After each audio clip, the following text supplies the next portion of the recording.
gummy bear.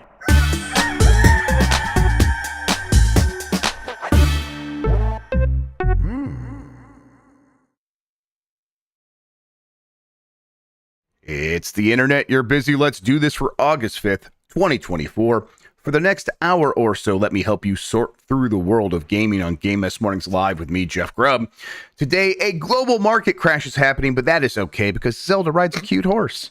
But first, please join me in welcoming today's co-host to Game Mess Mornings. It's Sean, TurboShawn McDowell. Sean, how are you doing?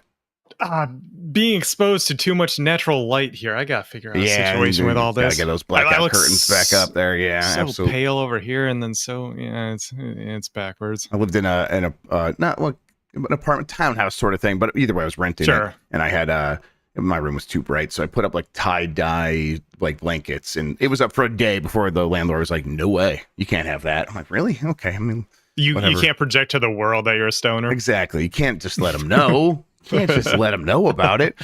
I was like, all right, whatever, I'll take them down. Yeah, how you doing, Sean? I had a good weekend of SummerSlam, but I'm more curious about what you did. How was your stuff? Dick all, just hell yeah, getting caught up on chores. Sounds good too.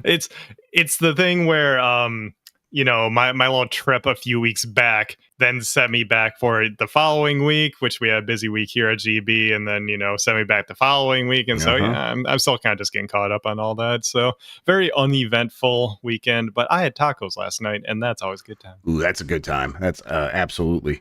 When we were at SummerSlam, actually, Steph and my mother-in-law took the kids to like go do some back to school shopping, and then they went to our little. Like the closest restaurant to us is a really nice little Mexican restaurant. They went there and had a good time. I'm like, oh, I'm jealous. I would have liked that. SummerSlam was fun. We'll find a place to talk about it on the website somewhere. But only we had a show about wrestling. Yeah, I mean, I don't know what to look into that. See if it's even possible. I don't know if they allow that on the internet, FCC rules and all that. I had Dan in my basement. He stayed here all weekend. It was nice. He was a good guest. I'll say. Two things. Apparently, while I was doing something, Mike and Dan had like measured their heads and like had Steph like weigh in on it. And she's like, "What is this? What you guys do?" And I'm like, "Yeah, pretty much. This is pretty much what we do." And then she saw Mike's toothbrush in the bathroom. She's like, "What is wrong with that thing? It is so beaten up. It's like so." I'm like, "Yeah, I think he said that one. Never replace it." Yeah, I don't think he's ever replaced it. I'm gonna have to buy him a new toothbrush. I'm just like, the head measuring thing how Dan got jisms on your Atari hat? Listen, we don't talk about how he got jisms on my Atari hat. That was a Papa John Ranch cup that just exploded when he opened it. Now, that's what Dan said. Mike says, no, Dan just did a bad job. He just did a bad job, and that's what happened there. I was upstairs getting paper plates, I think, and I came back down, and my Atari speaker hat was defiled. It was. Yeah, Chad, if you haven't seen that picture from, I think it was Mike who posted on Twitter. It's just like a no context. Yeah, Dan got some stuff on Jeff's hat. Yeah. It's like Chad saying, hey, do a thorough examination. Dan could have left something. Yeah, I think he was mostly trying to be a good guest because like he knows that like Steph's here and stuff like that. And he didn't want to like overstep any bounds like that way. We did try a couple things with Mike. He bought a pile of really crappy DVDs for $1 each when we went to the exchange. And I got the Duck Dynasty. The Duck Dynasty, that was one of them. Yes, exactly. We were going to sneak those into his car, but we didn't take his car, so instead we just had to hand it to him. And then we did talk briefly. It's like it's kind of far away. Maybe we could talk about going over to Mike's house and leaving the smell-o-vision, the game scent in his house, but we haven't made that happen yet. But we're getting closer. Okay. Plans are formulating. Plotting against him. We also did pick Mike's Blight Club game. So if I beat Daikatana this week, we'll very quickly hop into that pretty soon. Maybe not right away. We might do a Delight Club in between real quick, just to have a little bit of a buffer, depending on when things arrive for Mike. But you think they deserve that, Jeff? Yeah. Wait, what the hell? Wait, did I plug the... Did you... You fool! You absolute fool!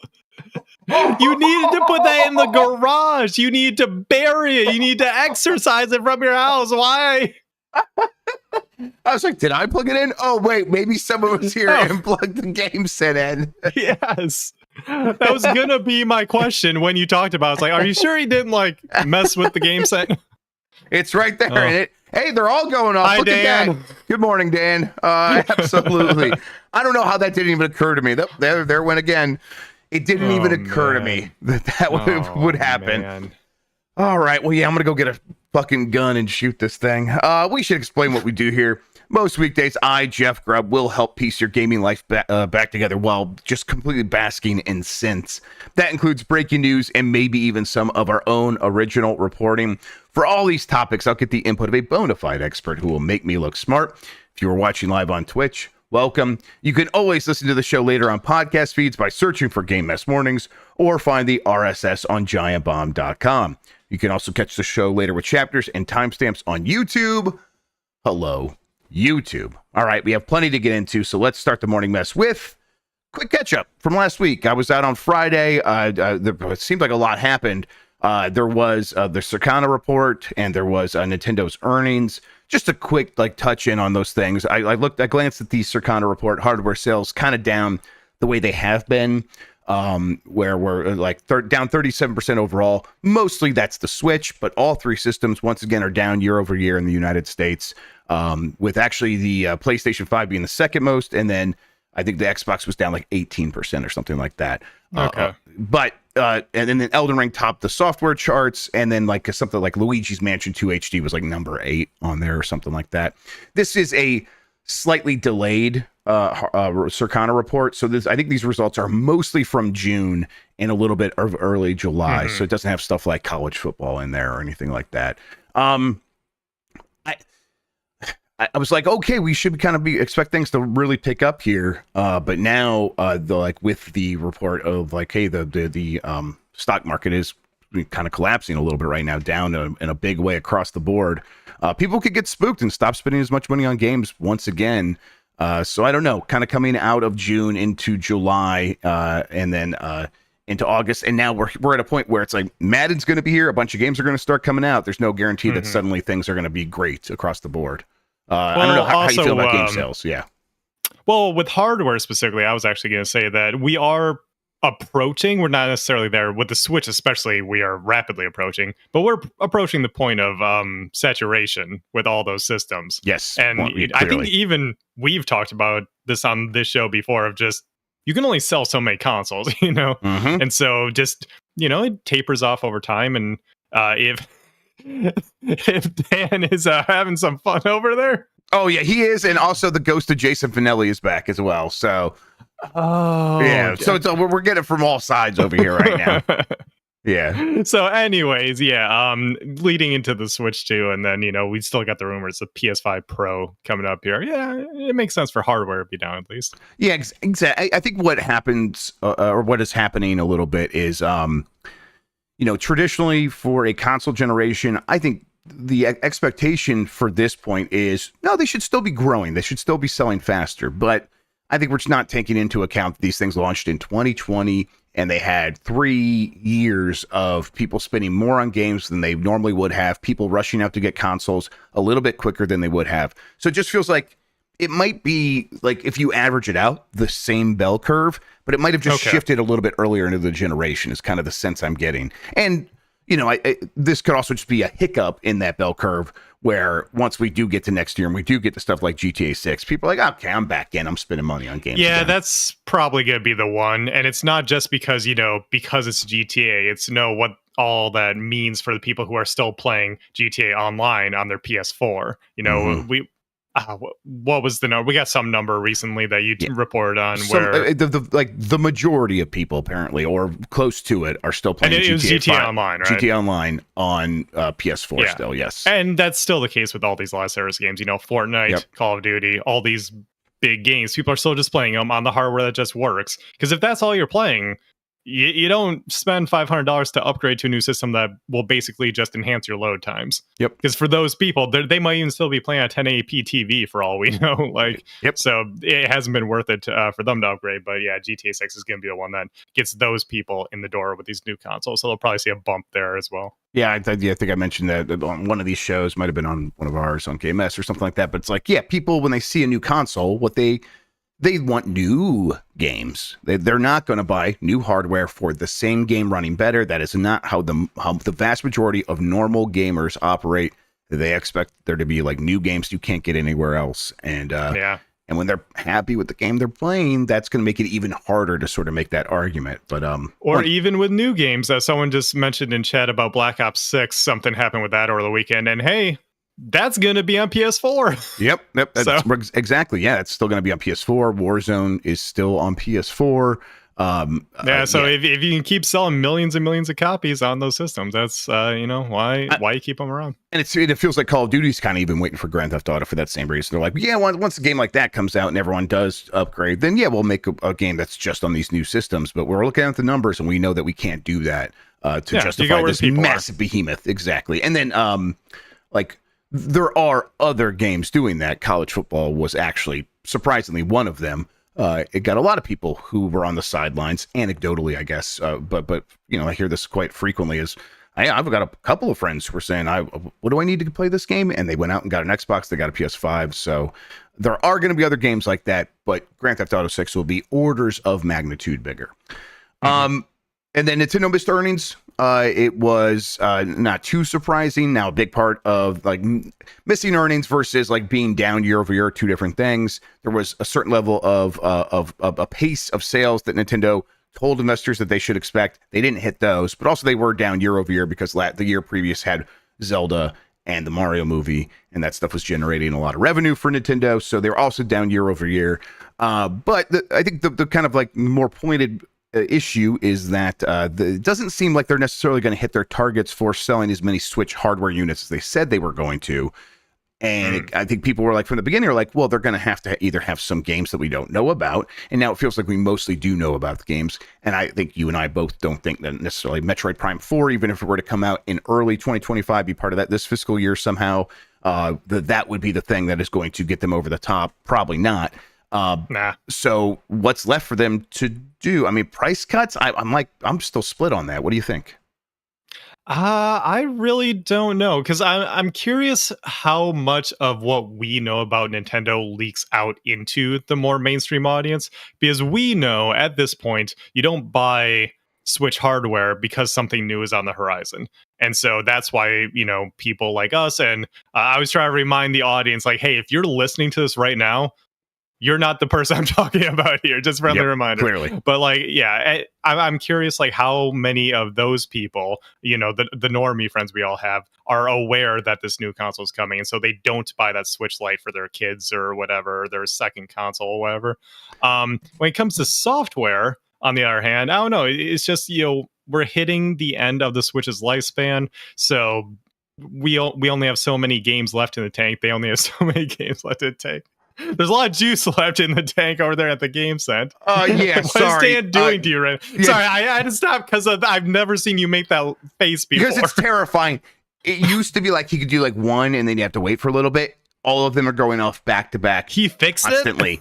He apparently says they removed the cooldown on the game set. This is like, my God, who did he talk to? Yeah, yeah, he like phoned up. I need to talk to the manager.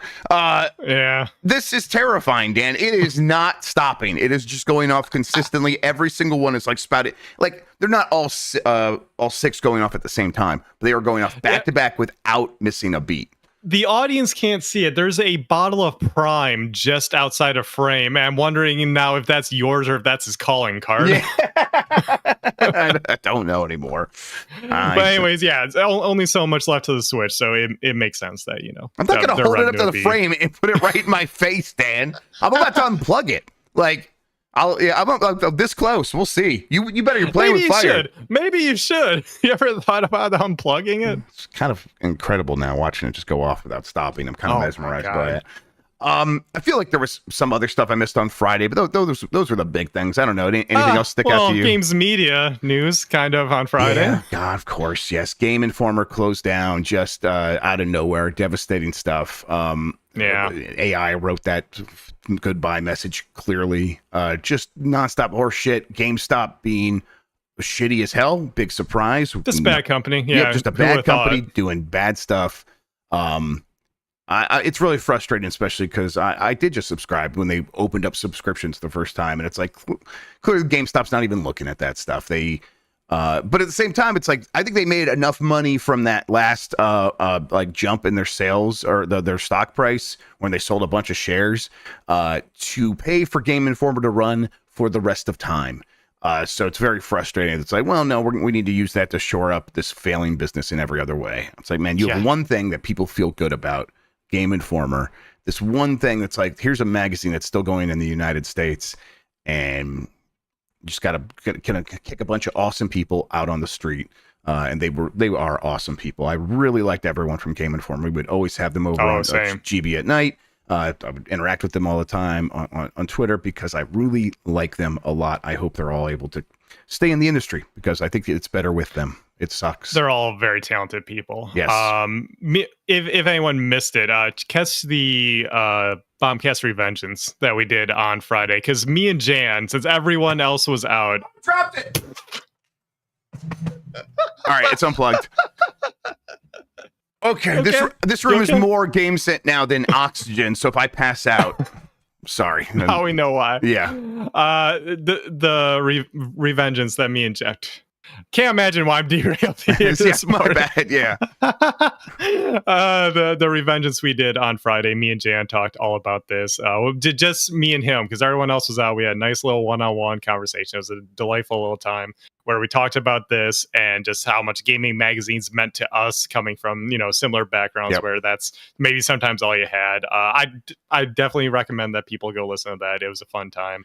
Yep. I'm glad you guys were able to do that. That was really nice. Yeah, it was nice. Also, I just saw this here. Someone put in the chat that apparently a little bit ago, the Game Informer staff put out their own goodbye on the Twitter account. So good, yeah. That's I mean, nice to see. They can't put it on the website because GameStop immediately shut that down and turned it into a landing page instead. I remember what I was going to say.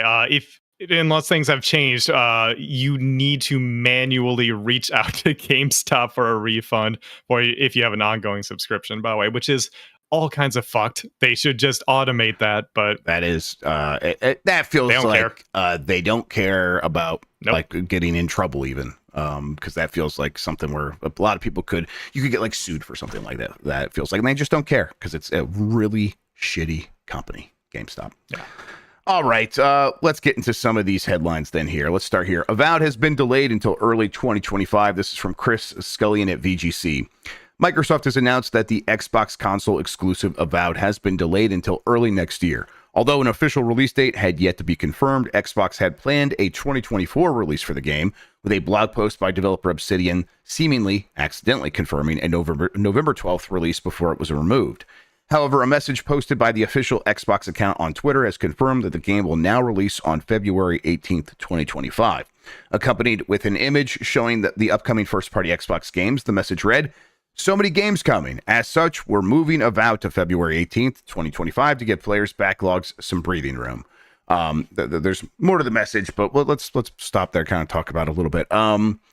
Yeah, I mean, listen, I think the fall was getting a little bit crowded, but I wouldn't assume that like February is going to be some easygoing time for some games. So the game probably needed more time, right? That's what's really happening here, almost certainly. Probably. Yeah, I mean, granted, it does seem like it's going to be a busy fall, so I wouldn't be surprised if that truly did play a factor into everything, of them saying, look, we're launching a new IP into this fall. Maybe we do give a little room to breathe, since the beginning of the year tends to be a better time for that right now.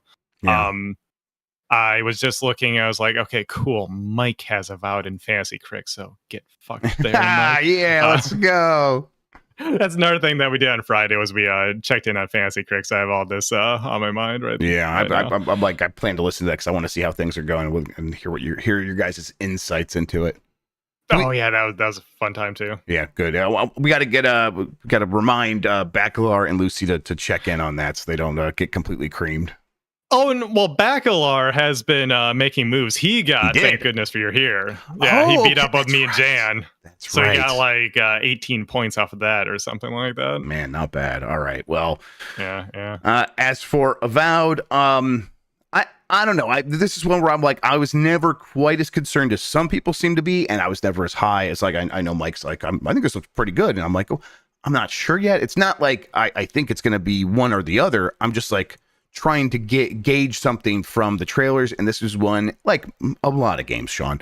This is one I'm like, I think I need to play it before I really know anything, which of course that's how it works 95% of the time. But sometimes it's like, oh, that game just looks amazing. I know I'm going to love it. Avowed was not one of those.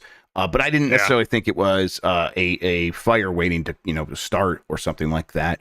But Xbox is kind of in a situation where I feel like they need to get these games from, maybe low 80s to mid 80s on that Metacritic. If you can have a couple that are like 86, 87 instead of like, 79 to 83. What do those numbers really mean? Whatever. People know what we're trying to get at when we say that kind of thing. They need that. They want to get a couple, like a string of hits, a string of successful games to justify the console, Game Pass, people caring about what Xbox says about other games going forward. It all comes down to delivering the games at this point. And if Avowed's close, you should be. I mean, I think what happened with like Hellblade 2 is they're like, this game is not like close to being the thing for everybody. So let's put it out, admit what it is. This is fine. But maybe they realized while they were building the plane, maybe that they weirdly sort of misunderstood what that game was. I think all of us who played the original knew what it would be, and they were just like, "Oh, it's a beautiful game, therefore we can push it as this type of game." And then they really quickly had to be, oh no, it's not that kind of game. Shoot, right? And then something like Avowed has a better chance of doing that. Exactly. So I hope this turns into that. And at the same time, there are a lot of games coming out this fall. Like just give stuff room to breathe. If that means better polish, that's what every game needs right now, because these games are so big and so hard to make that anytime they can get the Pokemon World Championships are coming up here, and so some people are like, are we gonna get Legends ZA news, because they haven't been talking about ZA at all, and normally by this time in the cycle they would have talked about it. It's just 2025. Just 2025. Okay. Yeah, we're assuming it's early because that's when Arceus came out. If that comes, we were talking about Nintendo in that first little catch-up segment. If that comes out in the first quarter and that's part of this fiscal year, that would still help, because Pokemon. I was thinking no Pokemon, but maybe that could help. But yeah, they're gonna publish that, so that'll be my. But what I was getting at there is that there's like discourse over, we haven't heard anything about it, and it took someone saying, "Y'all think about it." The Pokemon Company, Game Freak, going radio silent on a game is the best possible thing for this franchise right now. Did you see Scarlet and Violet? So that's what I'm sort of getting at here with the state of the industry right now. Is just that every game could use a little more time, a little more polish. And if your reasoning is we're just not going to send out to die, we're not going to have a Titanfall 2 situation, then let's do that. Let's give some room to breathe and get some polish in there too. Yeah, that sounds just right to me. Nikki, who's also in the league, was wondering what the rules are on dropping games, and they asked if we could turn on dropping games. We have that to a certain extent, but it's like it's if your game will not come out, you can drop it. Yes, right.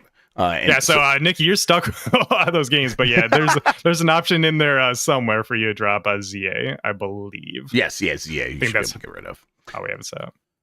Okay, let's see here. Sega trademarks Yakuza Wars in Japan. This is from Sal Romano Gamatsu, who spotted this. Sega filed a trademark for Yakuza Wars on July 26th in Japan, which was made public today, and that was probably yesterday. While Sega has yet to announce a game with this title or subtitle, it could be related to the upcoming Like a Dragon game. The Like a Dragon series was previously known as Yakuza in the West. Also, I can't remember where it was, Sean, now, but they were talking, maybe it was China Joy even, I don't know. The team was talking, say, hey, we have something coming up and it's not what you expect. Well, I was not expecting maybe I'm assuming based on this title, a strategy RPG tiles based tactical game. I was not expecting that. And now that I have it in my head, God, I hope this is exactly that. And it's everything I want, because that sounds like a really good idea.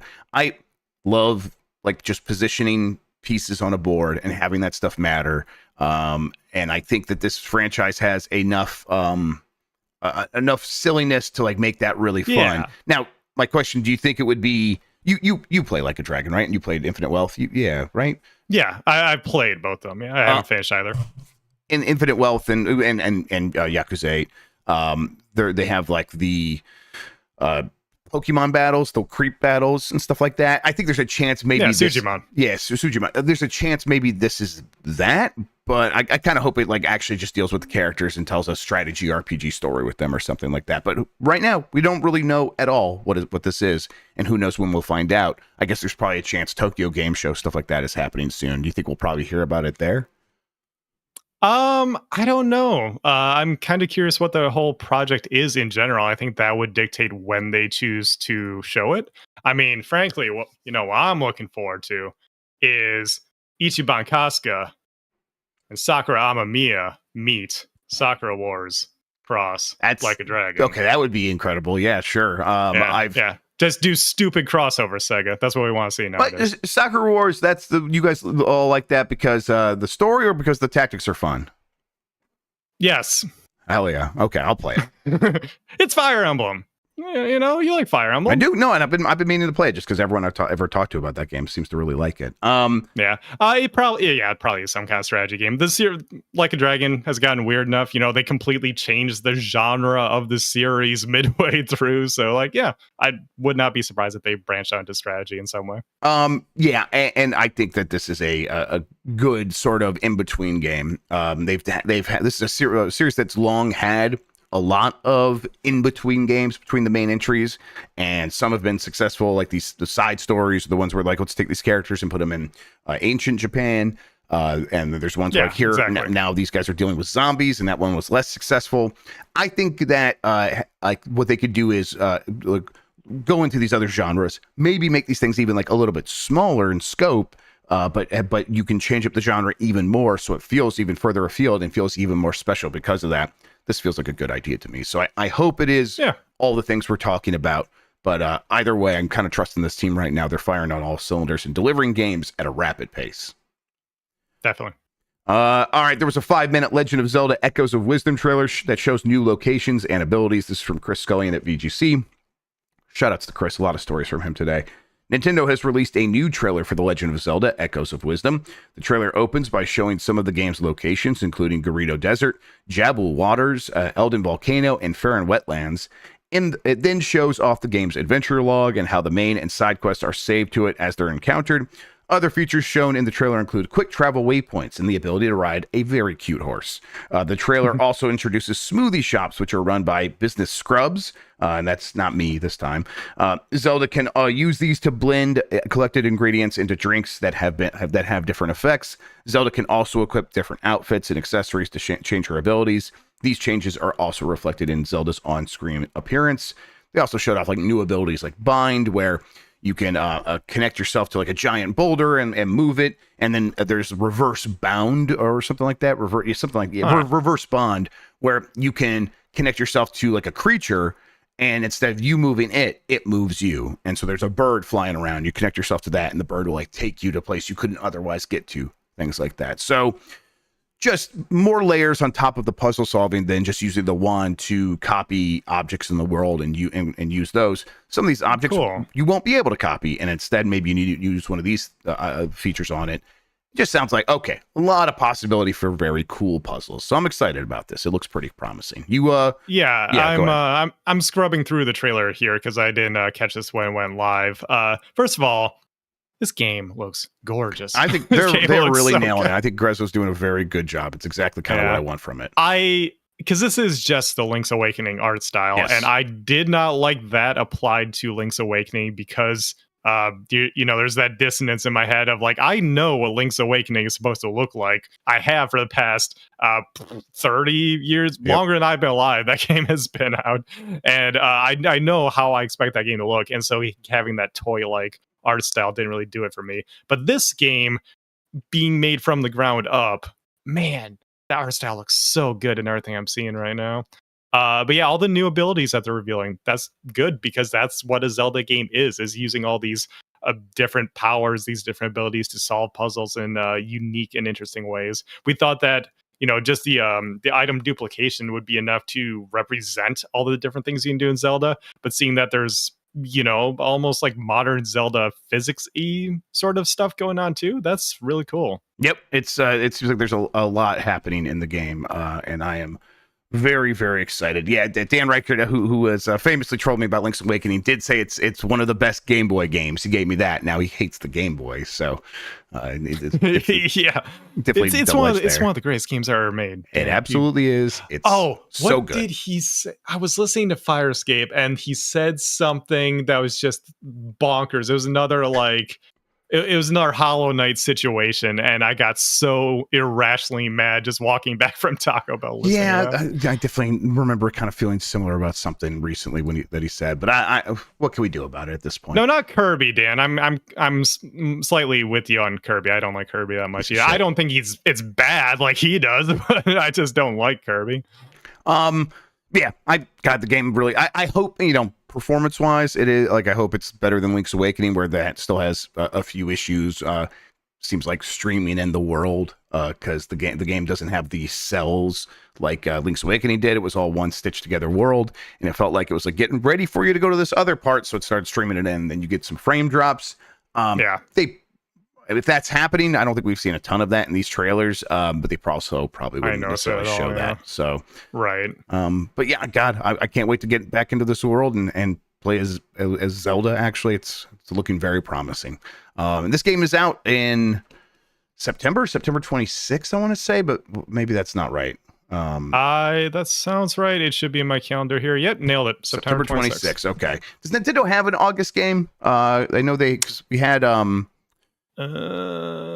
I don't have anything written down. Okay, because Mario Party Jamboree is later. Is that October? I think so. Okay. Yeah, I think we noted that there was 1 month where they didn't have anything at one point during the year. I think it was August, and they haven't added anything to fill in that gap. Okay. Well, still looking forward to this game quite a bit. Can't wait for it. All right. Bungie layoffs include senior execs Luke Smith and Mark Noseworthy. This is from Timur Hussein at GameSpot. Luke Smith and Mark Noseworthy, two senior executives at Bungie, were both part of the recent round of layoffs, according to a new report. Speaking on his Game Mess Decides podcast, Jeff Grubb confirmed that the duo were working on Payback, a new game set in the Destiny universe, but were let go as part of sweeping job losses at the now PlayStation-owned studio. Yeah, Payback was closed a few weeks back, basically, and then they were like, it's pretty well understood, it seems to me, that they were looking around like there is nothing left for Luke and Mark to work on. Their job titles were executive vice president, creative director, blah blah blah, comma, Payback. And then when that went away, it's like, well, they're not going to go take the job back that other people are working on Destiny now. And it's one of those situations where I think technically they left, but if you want to say they're fired or even laid off, it's kind of all the same thing at a certain point where it's like, hey, you sign this piece of paper and you get this package if you leave and all that stuff. But we need to get rid of you, essentially. So okay. It feels rough because to a lot of people that follow Destiny, Luke Smith is the one that got that game to where they wanted it originally, or is a big part of that, obviously. And it just feels wild to think of a future of Destiny without someone like that. But yeah, it is. It continues to be a mess over there. Bungie hasn't really said much. Luke Smith hasn't said much. Mark Noseworthy's not out there saying much. Now people are wondering, what does Destiny 2 look like? There is, some details about that we talked about on that show, where it's going to be smaller content packs, not expansion packs anymore, smaller experience packs, I think is what they're going to call them, something along those lines.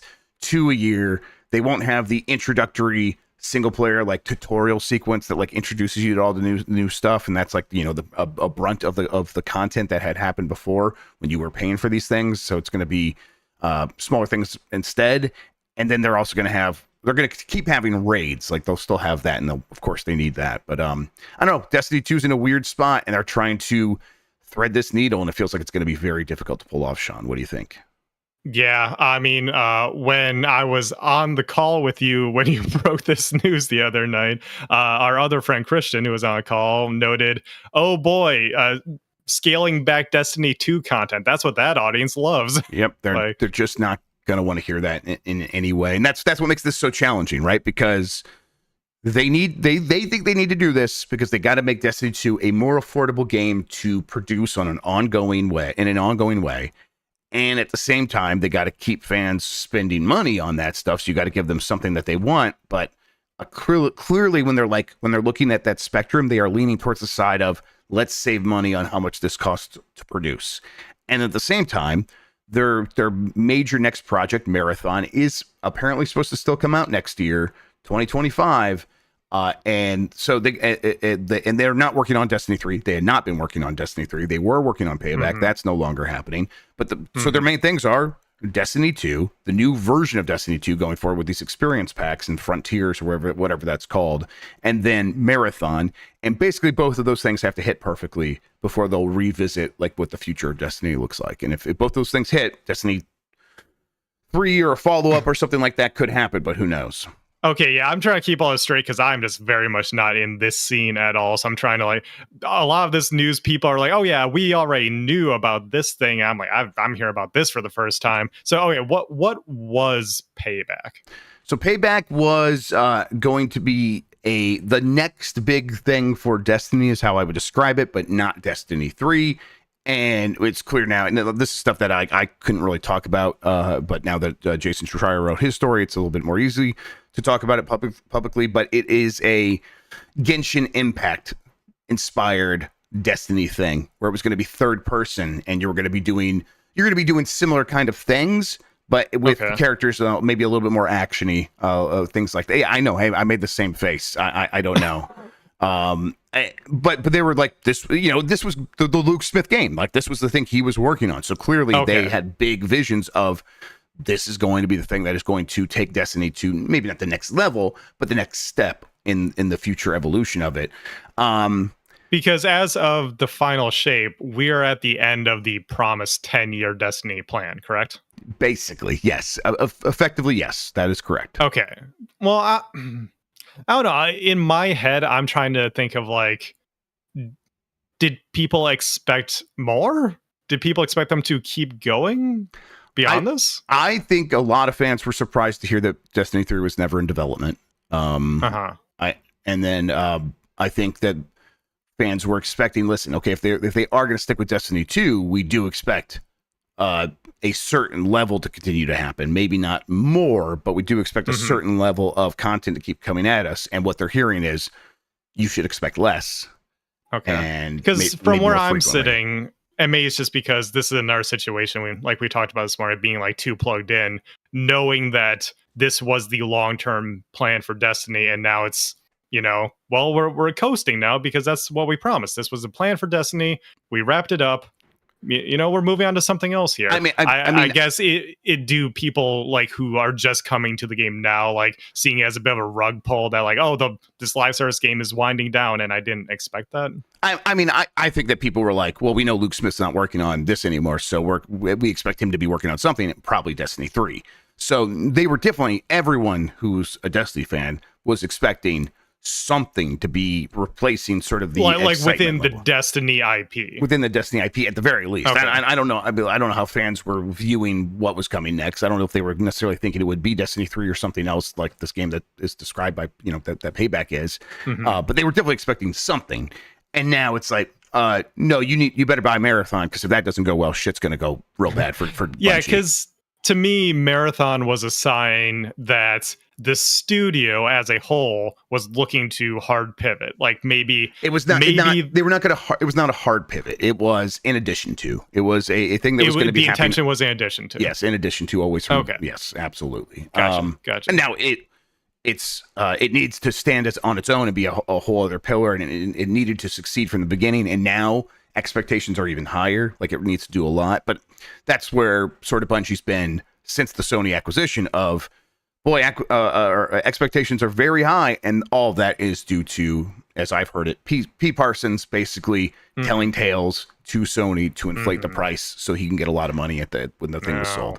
Screw that. Yep, and it's affected everybody, and of course, all those layoffs as we reported last week. It's a real mess over there. Awesome.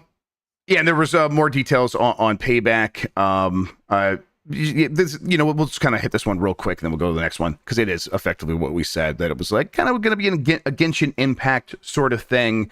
Let's see. It would allow players to use the franchise's characters to explore a large world while cooperating to battle monsters and solve puzzles, that sort of thing. So, all right, you keep saying Genshin Impact, and I think this is reasonable for me to think like Destiny waifus. What do you just mean gameplay wise? Gameplay wise, the structure of Genshin Impact, the structure of these mobile games that are also real big actual games.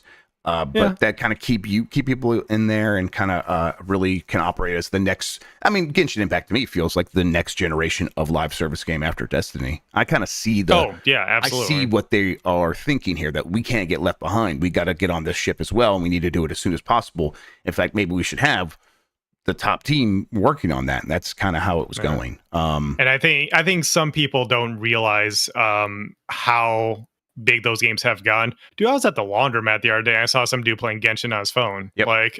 Like mainstream people are picking up these MiHoYo games and similar games, and they're digging them because it's such a low barrier to entry. It's a game that's on a device you already have. The quality is at least high enough that it can be your fill-in live service game. So it just, to me, we joke about it a lot, but the pull of those games is we have these really cool characters that you really care about, and we shouldn't pretend that like the waifus is some like a byproduct over there. No, it's core to the experience for a lot of people.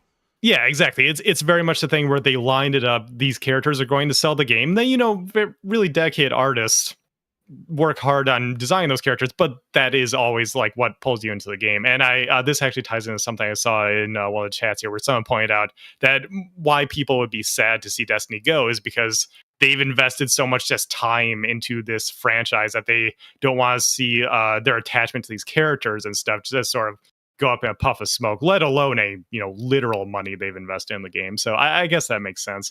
But yeah, I don't know, just like you said, it seems like a mess. Just everything seems very messy over there, that they're trying to figure out how to move on to the next thing and are kind of throwing stuff at the wall. I mean, that's the situation they put themselves in, because they had to meet certain milestones for Sony, and they really didn't have the things that they were saying that were going to enable them to get to that milestone. So they had to start making stuff up, basically.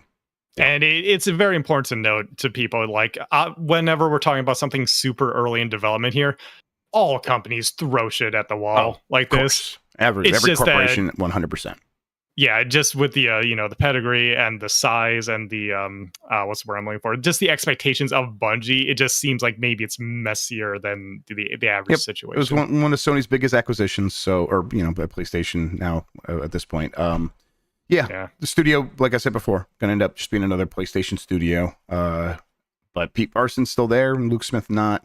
I don't blame Destiny fans for being like, it's time to tune out. I really enjoyed the final shape, but maybe I should be done with this. I think a lot of people are going to be in that situation. And then it's up to Bungie to turn that stuff around, which has happened before. I think Star Wars: The Old Republic did a really good turnaround. Obviously, there's several other examples. There's World of Warcraft recently is kind of the best it's ever been, according to a lot of those fans, and that was after hitting a real low point in the last couple of years. I mean, obviously, Final Fantasy 14 just became a different game. Yeah, just completely making a new game there.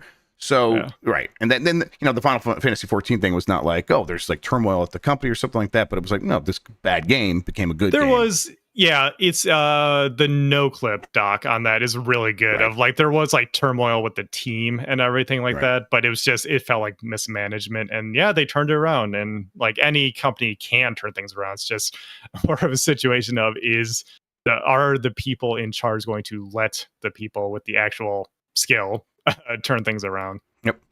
All right. Let's take a quick break. When we come back, a few more headlines, including Half-Life 3.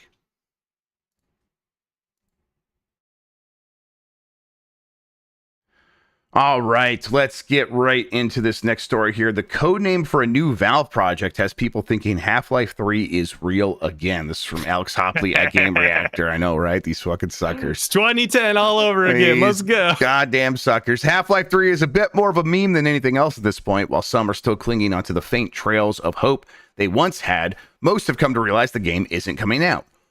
Or is it? A recent website post, which has since been altered from voice actor Natasha Chandel, shows that Valve appears to be working on another project that isn't the hero shooter Deadlock. God, I forgot about that one. The codename for the project is White Sands, which is a park in New Mexico, the state where Black Mesa resided in. So does this confirm Half-Life 3? No, not really, but it does mean that Valve is working on something else, which could be, well, anything really. I don't blame people for going here, right? It's so easy to be like, well, what is a Half-Life related project that Valve could be working on? Well, Half-Life 3. They could be working on a new VR game or anything else, or something else in the Half-Life world, or it could be any number of things. Especially in my mind, where it's like, oh, it's a voice actor referencing it. That feels like it could be coming out soonish. Now that's not necessarily the case either. But I'll believe Half-Life 3 when I see it at this point, Sean. I just learned about Deadlock just now. Okay, that's Right. enough. I'm learning so much on this episode, Jeff. But yeah, I don't know. Just mentioning Half-Life. God, I'm sorry. I have so many like trains of thoughts this morning, but we had another situation not too long ago where someone referenced something on their resume and it turns out they were just like confused or like, they were so detached from the project that they like, put the wrong thing. So I don't know.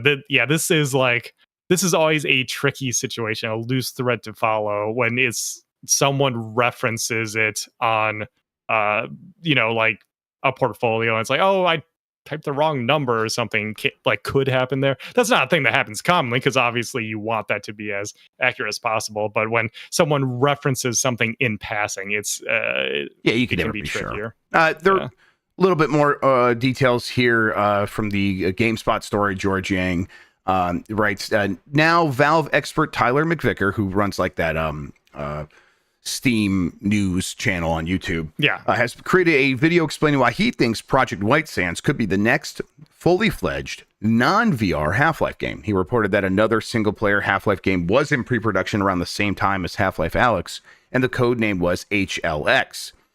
Through data mining, Valve's sourced two projects and games like Dota 2 and Counter-Strike 2. Vickers said that the characters in Half-Life HLX wears an HEV suit and goes off-world to places with things like Xenogorillas and Pentatanks.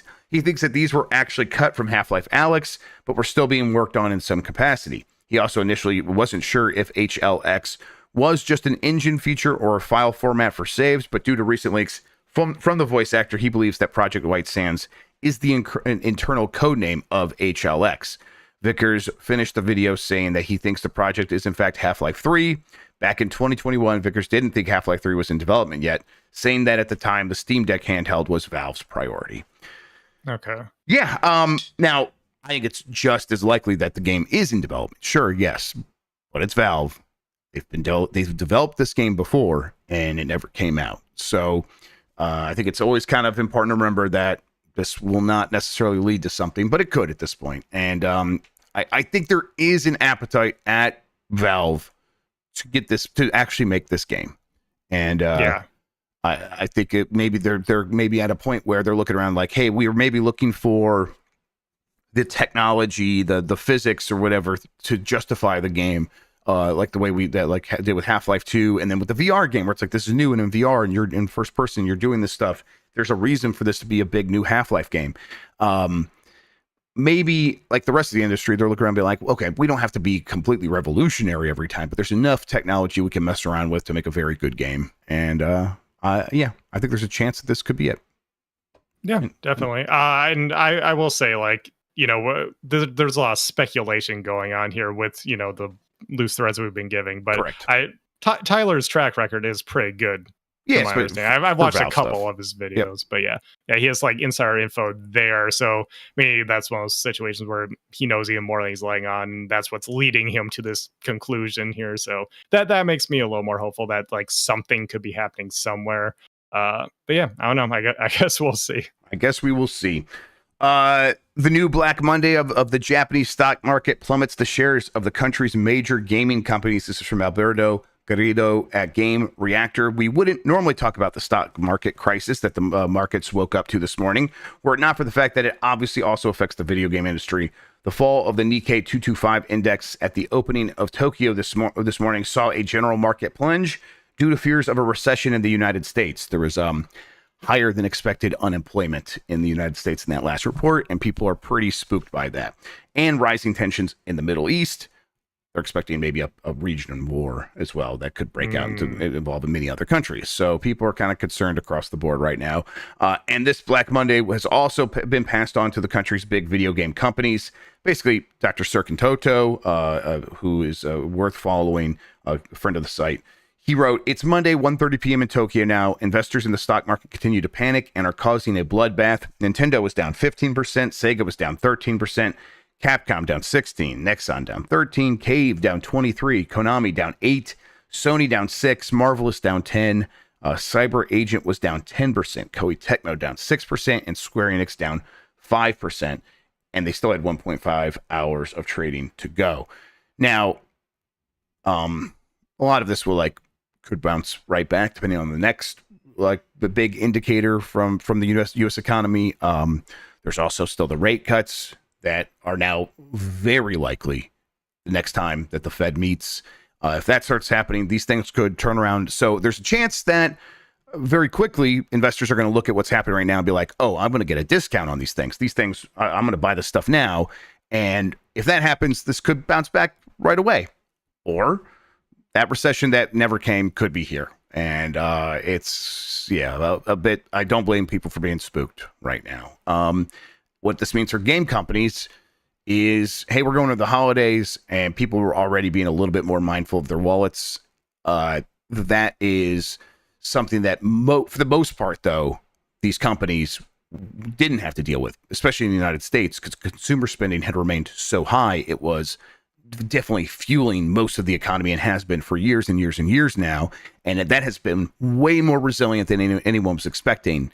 At a certain point, people expect that the rubber's going to meet the road there, and people will start cutting back on spending. And video games seems like one that people have spent a lot on them in recent years, and maybe they'll pull back even more. So, yeah, these companies could get hit pretty hard if that happens.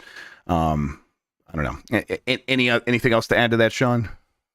This is definitely more in your wheelhouse. I'm more just taking your observations here. Yeah, the Fed meets in 3 weeks. Thank you, Hammond of Texas. That last one, there was they met a few weeks back, and people were like, hey, maybe they could cut the interest rates here now. And that always seemed a little bit unlikely because they want to make sure that inflation really is checked. And every other indicator up to that point was the U.S. economy is doing mostly just fine. Now there was, there's always counter indicators back and forth, but for the most part, people are feeling pretty good. This is the first one where it's like, oh, maybe it's not. And we might have missed the window to have that gentle, what they always talk about as a soft landing, is they know that by raising interest rates, the economy necessarily slows down. They want that to happen. They want wages to slow down in terms of growth and all that stuff. That's what they're going for. They are trying to hurt us a little now because it's a little bit of bloodletting, and maybe that benefits us in the long run because we don't have some hyperinflation, things like that that could really hurt.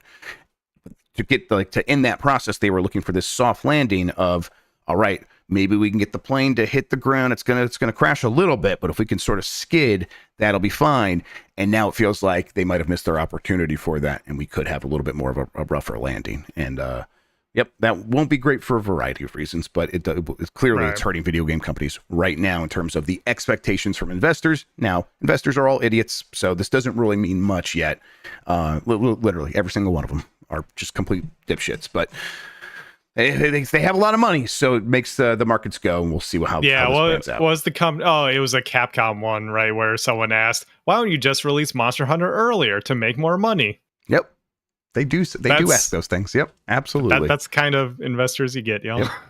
All right, let's hit these last couple of stories here. The first footage from HBO's The Last of Us Season 2 has been shown. This is from Chris Scullion at VGC. The first footage from Season 2 of The Last of Us TV series has been shown. The footage was shown at the end of a montage of shows coming to HBO and its streaming service Max in 2024 and 2025. In the clip, Joel, played by Pedro Pascal, is asked, did you hurt her? By an unknown character played by Catherine O'Hara. Catherine O'Hara's going to be in the show. Okay, maybe I'll watch it. No, Joel replies. Then what? O'Hara's character asks, what did you do? I saved her, Joel says, as a tear runs down his eye. Oh man, I'm sure things are going to go just fine for this guy. I think everything's going to pan out exactly how he hopes. I'll just play this for people to see. Man, when I was a kid, HBO's like sizzle reels were the best edited thing you could ever fucking see, and they still are pretty good. But that's happening here. People who are watching the video version can kind of see them. Oh man, I forgot about this Penguin show. That's wild, man. Dune Prophecy as well. What is media nowadays? I TV shows, yes. movies. Yep, there was a Coming ton. up with some wild ideas. Yep. Jeff, I know how excited we both are to watch the Last of Us TV show because we love the games just so darn much. That's our personality for sure. Did you see any of season 1? No, not. I mean, okay. I didn't watch any of it. I'll say. I saw screenshots and the clips that ended up on the internet here and there. But no, I didn't watch it. Okay. Yeah, I could not have less interest in watching. That's why I chuckled a little bit when it's like, I saved her. Just slowly tear runs down his eyes. Oh, come on, dude. Yep. It's so I'm just gonna let this for it's so try hard. I hate how try hard The Last of Us is.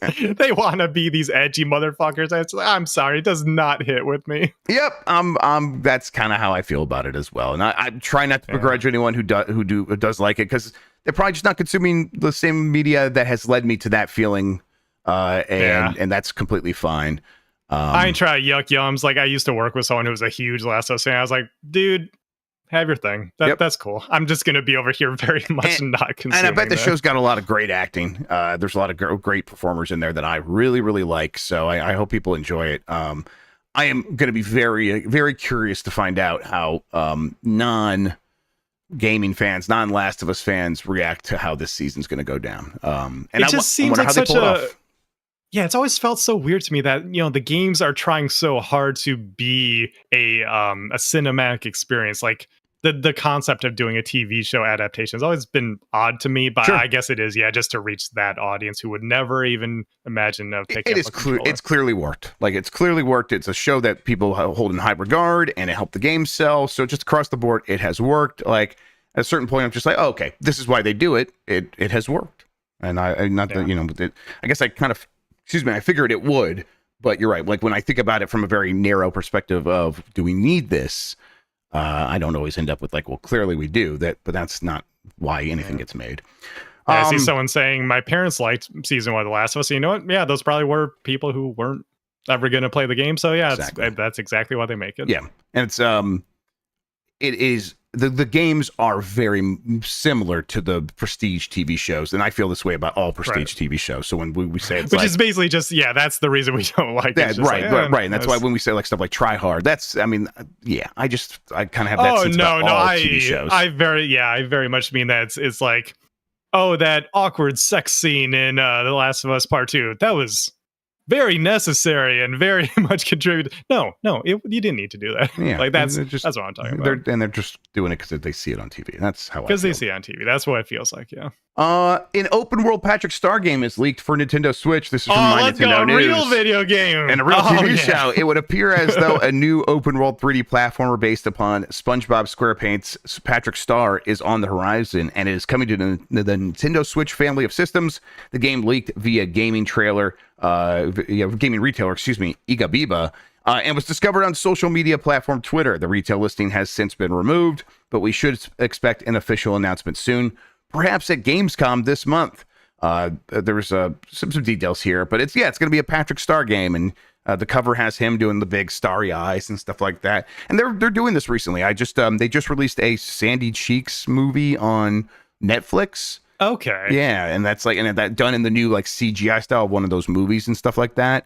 So Right. they're investing continuously in SpongeBob, and it's like a kind of, they're trying to like spread out, make a SpongeBob cinematic universe a little bit. It feels like. Well, yeah, that's what I was gonna ask you. Is like, did Patrick get his own movie recently or something that I didn't know about, or is it this kind of just come out of nowhere? Yeah, so I don't know if there's a Patrick movie. It feels like there probably, if there isn't now, there probably will be. I was we were at the exchange and we were buying like old games, but they have a huge like old DVD section, and I got the DVD player in the minivan, and they had a bunch of like SpongeBob stuff. That I'm like, oh, there's way more of these smaller movies than I realized. I'm like, I know about the David Hasselhoff movie and the recent CGI movie, but it's like there's older ones that were probably like TV specials and things like that. Right. And they probably are doing a variety of things across all kinds of scopes. Either way, like SpongeBob clearly is a cultural like force, and I'm glad that they keep kind of turning to this. Now, there's been a lot of SpongeBob video games, and there's like maybe 1.5 that are held in any sort of respectable regard by most people. It's like what, Battle for Bikini Bottom, and then people kind of like the follow-up they something kind of like that? the follow-up is kind of my sense of it. I didn't play that one. But I've never been into SpongeBob. I just didn't grow up with it. And then, I didn't either until I had kids. So, yep. Yeah, I know. Yeah, you've been sort of getting caught up there because kids like it. Yeah, and I really enjoy it. Obviously, you're going to buy them both a Squidward in the near future here. I'm going to get a Squidward. It has happened because when they went to Walmart with the family when I was at SummerSlam, Emmy got a Bluey. And it's like, well, I was going to get Bluey and Squidward at the same time, so that has happened. I mean, Addie got something as well, but she didn't get her Squidward. But I'm just going to sneak you a Squidward. Yeah, this example right here of, like, I clown out Last of Us just because, it's punching up. It's definitely punching up. Exactly. With SpongeBob, it's one of those things where all my friends like grew up with it, and so they quote it all the time. It's just never been a thing for me. Just like the sense of humor, like I never had a desire to get into. It's just SpongeBob. Too funny, right? You can't enjoy something like that. Yeah, I don't mean this in like as a derogatory thing, but it is very like juvenile humor. Yes, and there's nothing 100%. wrong with that. It's silly. Like there's a space slapstick. for that. Yes, it's very slapstick, very silly. This is an example of one where I'm just like, oh yeah, I get SpongeBob. I just don't necessarily like watching it, but the concept of a Patrick Star game, like open world game, that alone is funny enough of a concept to me that I would maybe even check it out, not even liking SpongeBob. And there's a part of me that's always liked like the idea of kids games and the games based on popular kids IPs. It's like, man, what is this like? Like, is this like any fun at all? And sometimes there's something there. They can be, exactly. And I'm like, I'm glad they're just making these. And part of me is really relieved that they continue to make games like this for kids. So if nothing else, it'll just be a lighthearted romp that's just like, very straightforward, and you don't have to think too hard about it. You can just have some silly fun. Right. And the kids will like be like, this does look like the Bluey show. And this is, hey, look, I recognize these kids from Paw Patrol from when they still cared about Paw Patrol and stuff like that. And now it's like, hey, they like SpongeBob and they're getting more games like that. So fantastic. All right. That does it for the news headlines. I've got the poll coming up right here. Let me just refresh real quick. There it is. Okay. Do you think the next Battlefield should be free to play? 57% said no. 43% said yes. So I think fans are like, not quite sure what would be the best for the future of Battlefield. But I think enough people are like, I want Battlefield to continue to be Battlefield. I think the reality is they're going to get both. They're going to get a free to play like mode, and they're going to get a $70 game that has a campaign. They're going to bring Firestorm back. Is that? They have to do something. And they've got a lot of catching up to do with the rest of the industry, especially with Call of Duty. And they've always been trying to catch up to Call of Duty, and Call of Duty kind of is always separating itself more and more from Battlefield. But they need some free to play thing. I was listening to you guys talk about this the other day, and I think Call of Duty does have a good model with it, where Warzone is the free-to-play thing. It is the battle royale that you expect, but it has like enough traditional Call of Duty in it that it's sort of like it gets you to scratch that itch a little bit. But then you want more. And so then you do go over and you buy the $70 product that they also want to keep selling. I think that's how they are getting best of both worlds. They are having their cake and eating it too. And I think that's what that's what Battlefield is setting themselves up to do. Yep, absolutely. All right. I have a new poll question that we will get to here in a second. Before we do that, Sean, why don't you tell people what we have going on the internet, what you have going on, where people could find you, all that good stuff. As always, I'm on Twitter at TurboShawn_. You can find me doing stuff here at Giant Bomb. I'm finally getting caught up on a bunch of stuff so I can get around to like editing the Evo video. I like sorted through footage and everything. Now I just have to actually do the bulk of the editing. Like I shouted out earlier in the episode, I think the episode BCR that me and Jan did on Friday is a great listen, and people have like know the same things. I think definitely go give that one a listen. And I guess we're gonna figure out what we're doing the rest of the week here. Yep, we're gonna go figure that out in a couple of meetings that have in fact already started. We'll get all that up on the site on Twitter and stuff, so everyone can be looking out for all those good things. One thing for sure, we'll have a bombcast tomorrow, and we'll talk about a little bit of like SummerSlam, but also just hanging out. We went to 16-bit and Pens, and I mostly dominated. All right, like bowling. Maybe not bowling. Maybe everything except for that. Oh, yeah, I'm wondering what you're talking about here. Okay. There were a bunch of games. There was like a sit-down table where each person sits on one side, and then there's a full-size soccer ball in there, and you just like all you can do is kick.